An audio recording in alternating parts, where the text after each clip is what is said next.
Hi, it's Mel Brown from Brown's Vet Physio here today.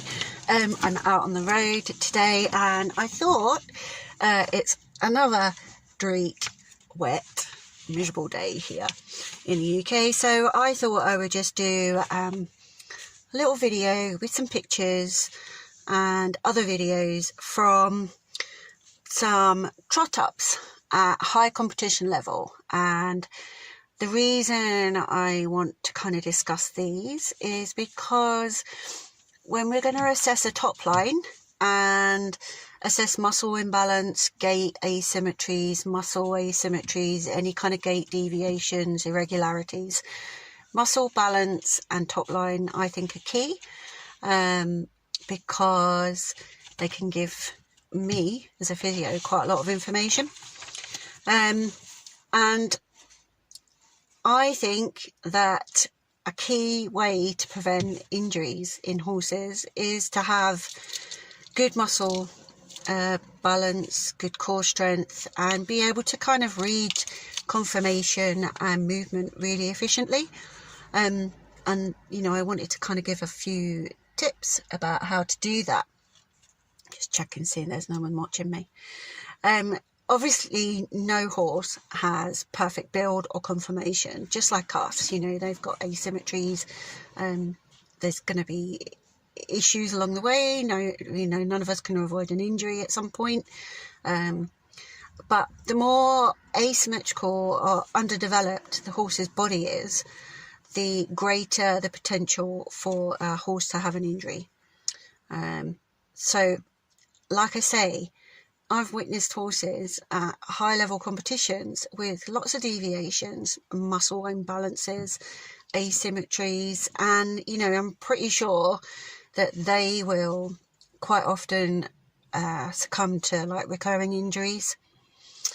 But learning to be able to identify these kind of telltale signs just means you've got a better chance at preventing injury happening, you know, either by spotting it before it becomes a real issue, or by, you know, deciding to put your horse on a strengthening or a rehabilitation program, or even kind of considering what that horse's long-term career options might be. On to my trot up assessments.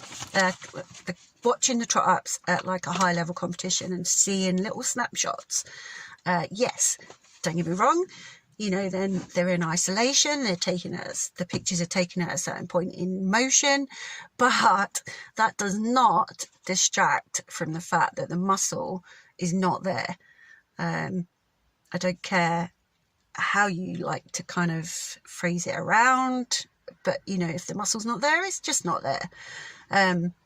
And I just think it's, you know, it's really sad that there's horses that are competing at these high levels that really lack that anatomical preparation, you know, that muscular strengthening, you know, to, you know, assist them in their roles and reduce their risk of injury.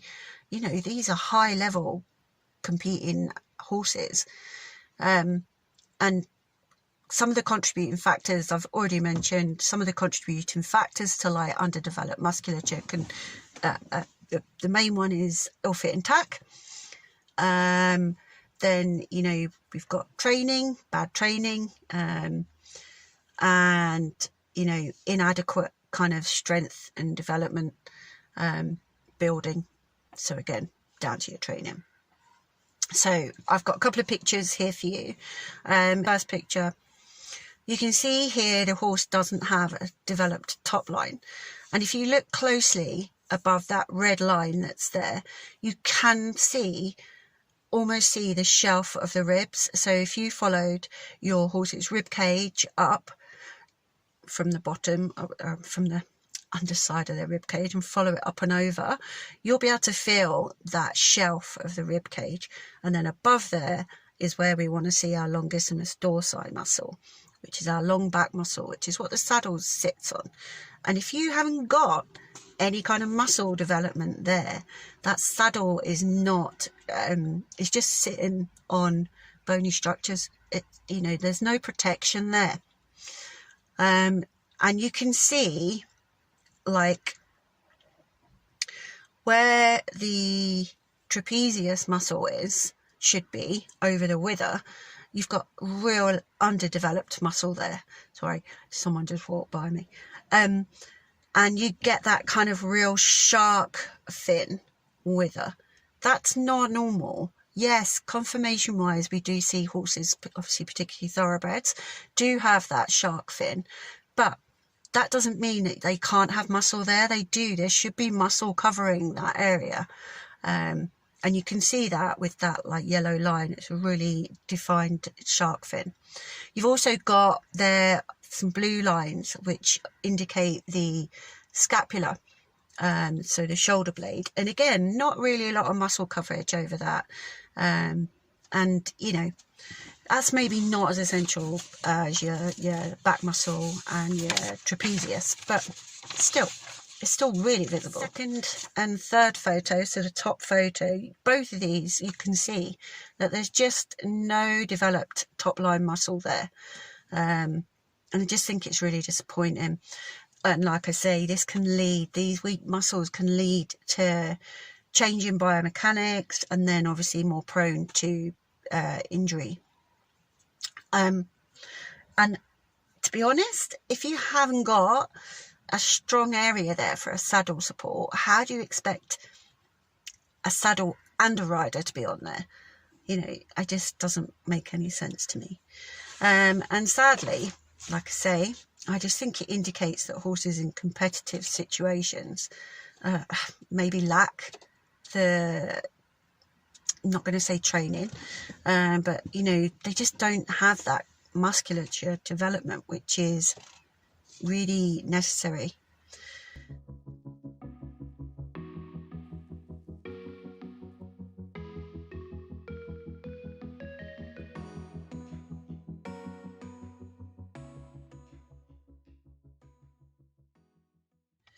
Here in this picture of this horse that's trotting in the field, and like I say, it's a moment in time. It's not the same as a trot up where you've got added tension and lots more happening.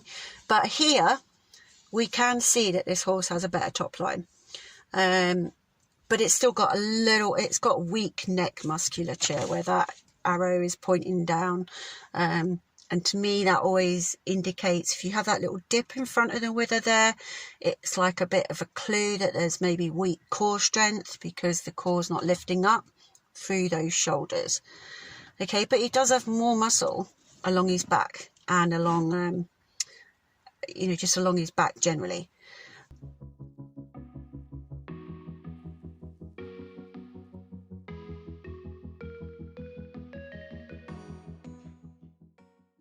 My favourite one is this cob type. Bless him. Obviously, he's not like your competition horse, is he? A really high level. But look at his lovely top line. He's got really defined musculature, nice strong back muscle, good trapezius coverage over those withers, and his frame's just like nice and natural. His biomechanics look more natural. He's just holding himself better. His muscles don't look really tense.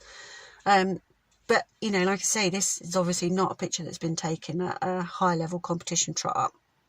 However, it does show to me, you know, that there's better muscle and neck definition on this horse.